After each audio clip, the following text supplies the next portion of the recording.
Well, it is Christmas time here in New York, and tragedy has struck this city right in downtown Manhattan.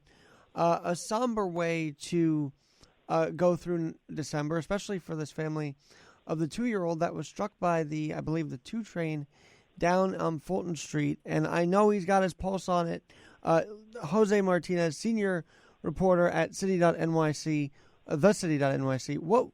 What's your thinking today after this tragedy? And it's worth covering, is it not?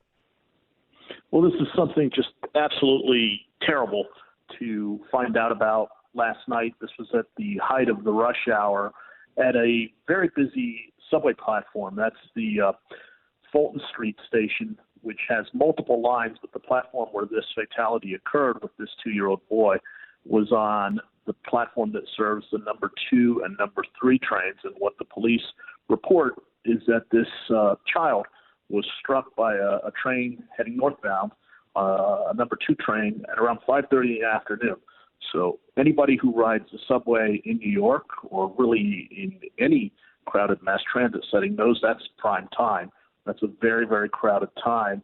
And apparently what happened here is this child somehow got away from his mother, was separated, and that is when this occurred. It's just absolutely one of the worst things that you can envision happening on a subway platform. Now, I have you on because obviously you cover the MTA to an extent for the city.nyc. What did the MTA say today? I know they released a report. Right. Well, they have said that this was just a horrible tragedy and that they were thinking of the family, that the young child became separated from the parents who he was with when this happened.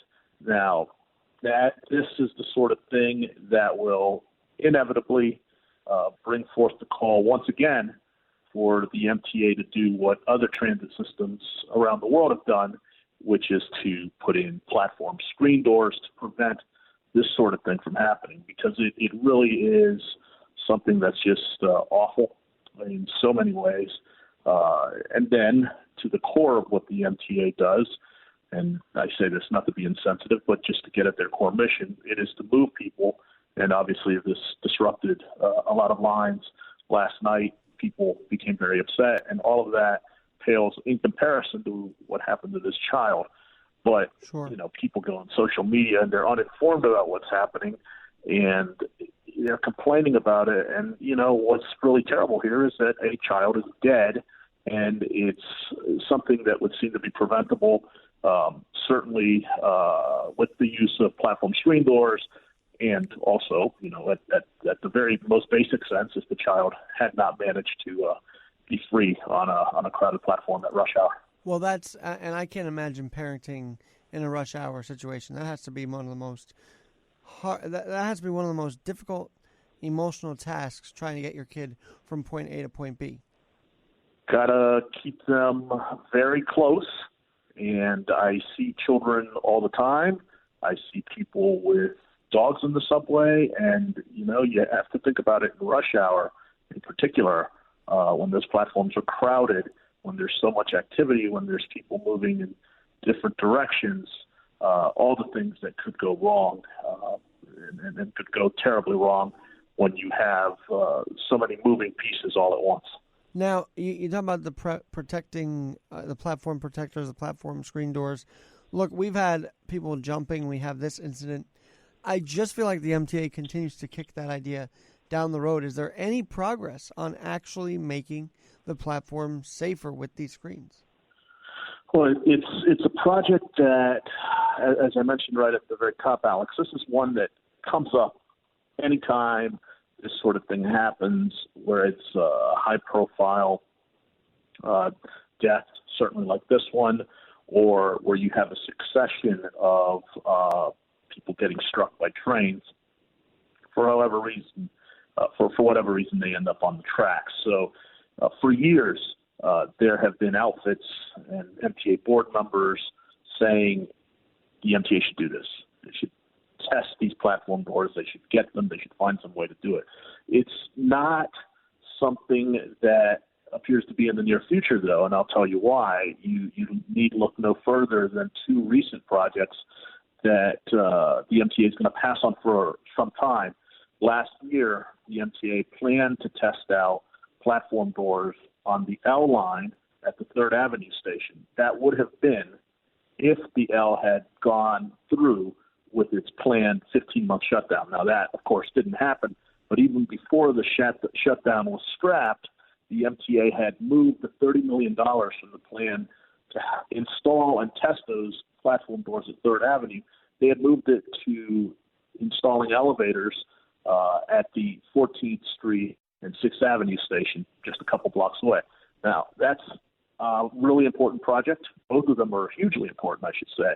But it was a matter of the MTA going with its priorities. And at the time, when the money got moved to another project, to that elevator project, Andy Byford, president of New York City Transit, said, "I'm a big fan of platform doors," and I'm quoting him here, "and I want to try them in the near future, but right now we feel it's the right thing to do." And he went on to say the right thing to do is to test and to put the money into improving accessibility for people with limited mobility in the subway system.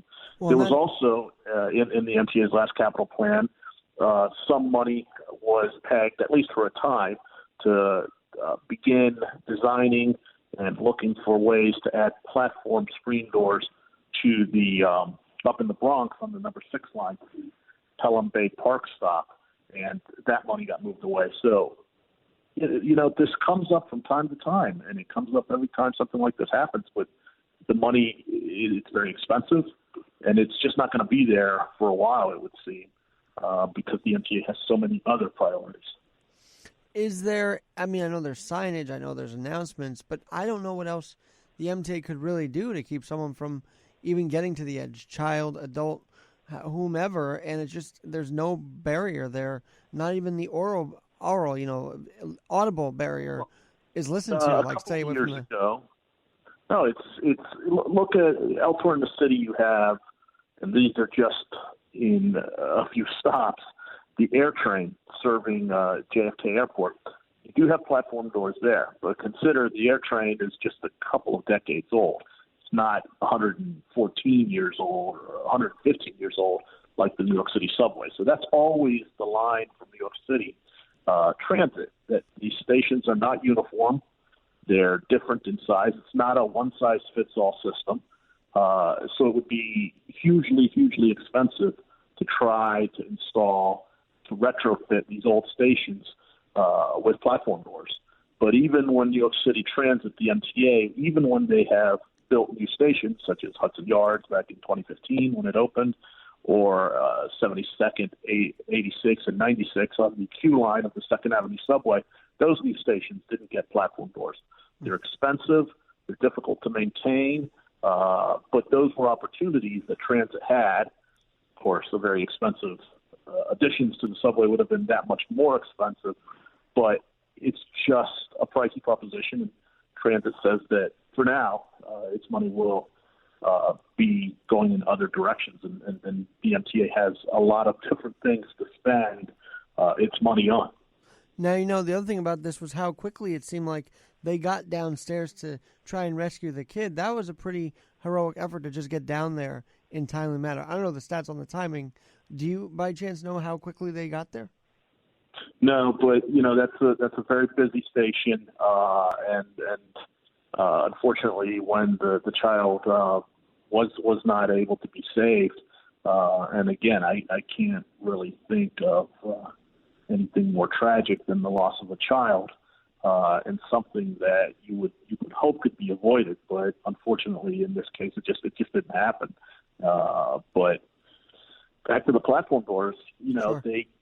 They could also think about it, stop suicides. They could stop assaults where people are pushed onto the tracks. And I will say that the MTA a few years back tried out a technology to detect, it was tried at a few stations, to detect anything that falls onto the tracks, so that, let's say you're a train operator, you are notified when something falls onto the tracks and hopefully then able to stop in time. All of this in a goal to reduce the number of what are called 12 nines in the transit system. That's where people are struck by trains. Well, and I was just thinking about this. So, in a way, would you say the extenders at Union Square are sort of supposed to be like a barrier, or what, or just because the distance between the track and the platform? I mean, those things are very handy when you think about it at 14th. Well, they're there for a purpose, because the gap between the platform and the train is such that for safety purposes, the gap fillers are there, and you don't see those anywhere else in the system except on the Times Square shuttle. They used to have some at the Brooklyn Bridge City Hall station, but those are no longer in service. But those they fill the gap in the platform. It's not. It's obviously a safety measure, but because you don't want people going into the space between the train and the platform, that would be a very bad thing indeed. Well, do you think this also, this also comes at a time where now pedestrian traffic foot traffic is going to be on Fifth Avenue? I know it's a different kind of thing, but it seems like maybe the pedestrian making more space will be beneficial to the subway system too. Well, platforms get really crowded, and this is something that's been pointed out to me by transit workers, that in this day and age when everyone is on their smartphone, and this applies upstairs and downstairs, sometimes we tend to not pay as much attention as we should. And I've heard from transit workers of people walking off the platforms in the same way that, and this is not in any way to blame the person getting struck, but if you're not fully aware of your surroundings, and that's something that you should be, you're putting yourself in a spot where something can go wrong, such as, and we're just talking about a situation where someone is just looking at their phone. They could walk onto a track, and that's really a very bad place to be. Now, obviously, this has been a brutal week for the mayor. He had to respond to the and for humanity, actually. The Jersey City shootings, he had to respond to that. How's he been handling all of these crises that's been happening this week? Have you observed that? How has the mayor handled this?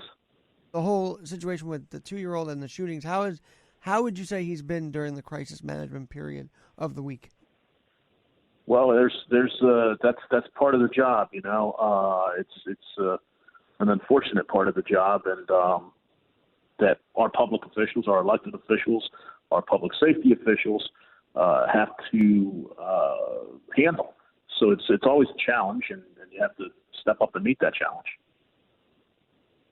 And as for you, what do you think the takeaway should be for everyone with this? It's not. I feel like it's still not enough to say, please watch out for the platforms, because that is just hearsay. They won't really understand it until, God forbid, something happens to them. So what other methods can we encourage people to use when on the platforms? Obviously, getting off your smartphone is one thing. Well, it's a matter of always being aware. Always being aware. Obviously, you don't have eyes in the back of your head, and you don't have 360-degree vision, much as we'd like to have those things. But there are things you can do, such as standing back from the platform, such as putting yourself against the wall, perhaps turning down the volume in your earbuds, certainly holding on to dogs if you have, or to children, I should say. If you have a dog, make sure the dog is in the bag. If it's on a leash, it could break free. We've had that happen in the subway. So there are any number of things that can go wrong in an active subway system. And, it's an interesting question that you ask, because just yesterday, my colleague and I, Greg Smith from here at the city, we were recalling an incident from, I think it was the late 90s, a young woman named Kendra Webdale, who was pushed off of a subway platform on, I think it was 28th and Park, or it might have been the 23rd and Park station. I can't remember. But she was waiting for a train, and she was pushed off by a man who was in not the right state of mind. And what that incident, as I remember, I was here, those many years ago, it made me, and it made, I'm sure, a lot of other people fully aware of their surroundings in the subway. As a rule, for a long time after that, and I've been thinking about it again this week, I made sure to stand back and not get so close to the edge. Now, in my last job, where I was a television reporter, I would often have a tripod and I would have a camera with me when I was working at New York One. And I was always looking for the safest possible spot. Number one, where I wouldn't be in anyone's way. Number two, where I could at least have a chance at assuring my own safety as best as possible. Again, these are tight spaces. These are a lot of people. And you just have to, it's a cliche. It really is a cliche to say safety first. But that's really what I think of for my own case, for that of others. And, I remind myself of that case of the young woman who was pushed off of the platform and fatally struck by a train over, I think it was the NQR and W line. And it's terrible, but you just always need to have a tremendous self-awareness of your space. Notice how you're using your mobile device, and consider that it's not a lot of room, and there's space to be shared by a lot of people. Now, I had seen in one of the articles on Street Easy, actually, that they do have a code of conduct for kids at the MTA. Is that correct? Like they have the whole guideline for handling kids on the subway? Well, there are things.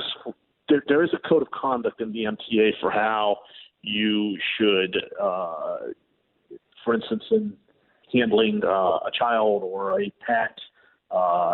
These are things that the MTA publishes on its website. Now they've been putting them on their screens. It's something that a lot of people maybe aren't familiar with, but it's certainly available to people to read. And I don't think anyone needs any reminder to be as safe as possible. But, yeah, there are some rules for how things should be done for safe operations and for safe travel within the New York City transit system. Do you think this incident, especially for those witnessing it, opened people's minds, eyes to what really could happen if you're not careful with a kid, with yourself, with a pet? Do you think this incident changed people's mindset on the platform, or will it be same old, same old? It really should. It really should. Whenever you go into a subway station, you're going to see in a lot of stations still those signs that have the image of a person standing on the edge of a platform, and it says, in X year there were X number of people struck by trains. I always read those because, like I said, I try to be really mindful of my space and that I'm sharing it with a lot of other people. I don't want to fall on a track. I really don't. And no one should want to be down there.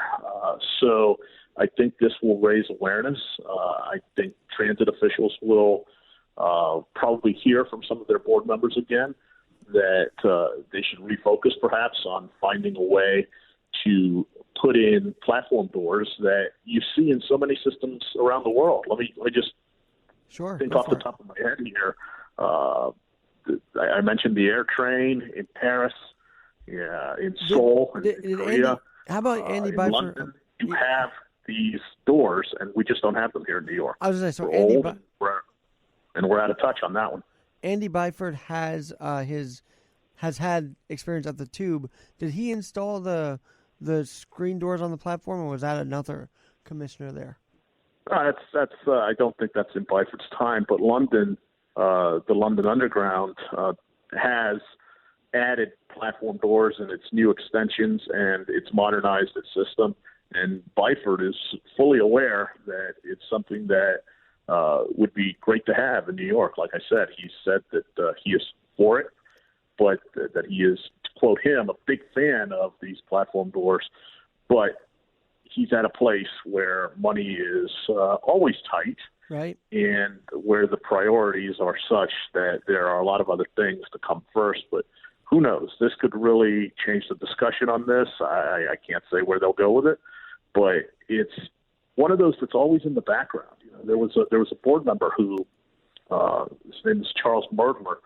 Mr. Murdler would from time to time bring this up. It was one of his pet projects, and it obviously never went anywhere.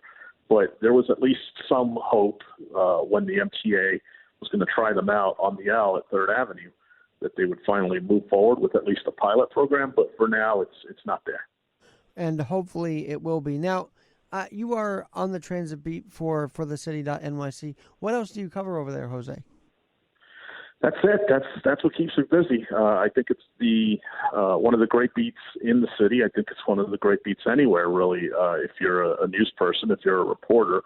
So I've been really busy since we started publishing back in April.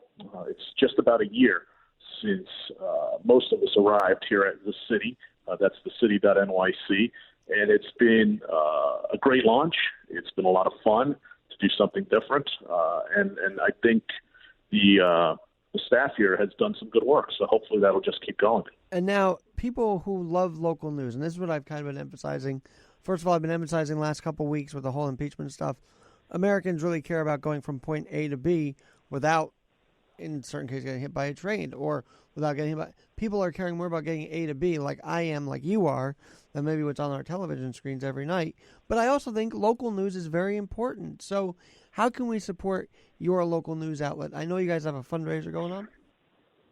We're a nonprofit, so it was started just about a year ago when the staff came together here just south of Herald Square. And we are a nonprofit, so that means that we're dependent on the goodwill of foundations, of individuals, of someone who wants to give anywhere from $1 a month to however much money they want to give a month. And we just recently completed our first membership campaign, which was a push from the supporters of the city and from its staff members to give people the opportunity and a reminder that, think locally, which is one of our slogans in terms of the importance of local news. That's all we do here. It's local investigative news. It's local accountability reporting. And we're not necessarily doing the stories that everyone else is doing on a daily basis. We're doing stories that hopefully stand out on their own, that maybe get people's attention and push people to action. That's our goal here. So it's been really, for me, an interesting year to join an organization that's not an institution, but that's trying to become one. And that's a huge change from someone who's been at the big papers in town and at a big TV station in the city of New York. So we're just getting our name out there. Hopefully, good work will make our name be known even more than it is now. And then the money can trickle in or it can flood in. We're happy to have it, and we welcome the readers, and we certainly welcome the support. Well, and by the way, this is kind of how I ran into you, Jose, as the City Scoop, because you're often featured in there. That's your morning newsletter. So it's an important tool to wake up in the morning and see you guys covering the city for us, because, us New Yorkers have very little time to see it ourselves. So thank you guys for doing the work each and every day. Well, the newsletter is important. It gets us out there, and there's a lot of really fine journalistic work being done in this city. I know that because I've been at great news organizations in the city for the last 20 plus years. And this is a great city to cover. But what we're trying to do, hopefully it finds an audience. We put the newsletter out there each morning so that people can read our stories, link to them, because it's, let's face it, we're not on the newsstand. You're not going to find out about us if you're riding the subway or watching TV. It's an organization that is making its name right now, and hopefully with good work that will continue to spread our name. Well, let's see how it goes, and let's get you back on to continue to talk about your good work and the work of the city, because I believe in you guys. So thanks so much for joining me tonight on Keeping It Real with Alexander Garrett. And you can call me anytime. And Merry Christmas, Happy Holidays. And please be safe. I mean, neither of us can stress enough how important it is to be safe. And I think the biggest solution right now is to get off the phone. I think that's what's plaguing everybody in the city. So maybe a change in that will change everybody's thinking around here. Thanks, Alex. You got it. I'm Alexander Garrett, and that is this edition of Keeping It Real with Alexander Garrett. Thank you so much, man.